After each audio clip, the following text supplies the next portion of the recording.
As 2016 comes to a close, I've read the most books I've read since high school. There have been several times in history where book burnings have taken place, and this makes me grateful that we have books to read, as I've mentioned in a couple episodes ago regarding book burning. My three favorite books that I've read this year, the ones that have had the most impact on me, the ones that when I read them, I had to kind of sit back at many times in reading each of these books and really just kind of reflect and think about what these books were talking about. I had to write down or start journaling, how is it that this affects me? How is this impacting me? And these three books were, as I mentioned before, James and Claudia Altucher's Power of No, Jack Canfield's Chicken Soup for the Soul, and Gary Keller and Jay Papasan's The One Thing. And this is the biggest takeaways for The One Thing book. An abundance of life-changing material in any of these books, I feel. Here are 5 of my biggest takeaways / quotes from The One Thing. First one, going small is a simple approach to extraordinary results, and it works. It works all the time, anywhere and on anything. Why? Because it only has one purpose: to ultimately get you to the point. When you go as small as possible, you'll be staring at the one thing, and that's the point. That's on page 11. The next one. Extraordinary results come from asking the focusing question. It's how you'll plot your course through life and business, and how you'll make the best progress on your most important work.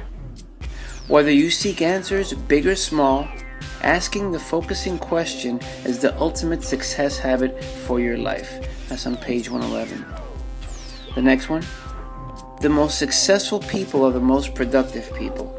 Productive people get more done, achieve better results, and earn far more in their hours than the rest. They do so because they devote maximum time to being productive on their top priority, their one thing. That's on page 158. The next one. To experience extraordinary results, be a maker in the morning and a manager in the afternoon. That's on page 168. Finally, now open your eyes and listen to me.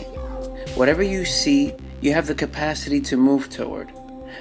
And when what you go for is as vast as you can possibly envision, you'll be living the biggest life you can possibly live. That's on page 209.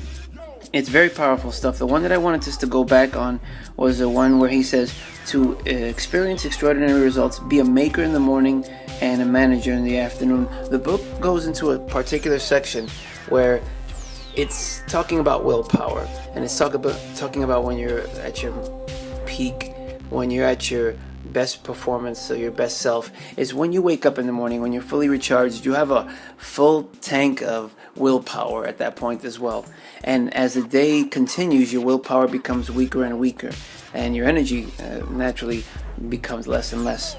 So it's one of the reasons why he talks about that, about being a maker in the morning, putting your most creative juices, putting your most focus on your one thing, and then in the afternoon be a manager, meaning manage your life or what you need to take care of, or your employees, or manage things you have to do, as opposed to putting all the focusing power at that time. It's one of the points I just wanted to delve a little deeper into.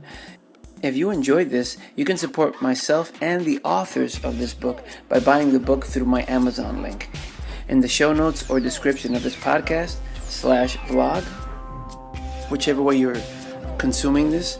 And any thoughts on these takeaways quotes, let me know in the comments below.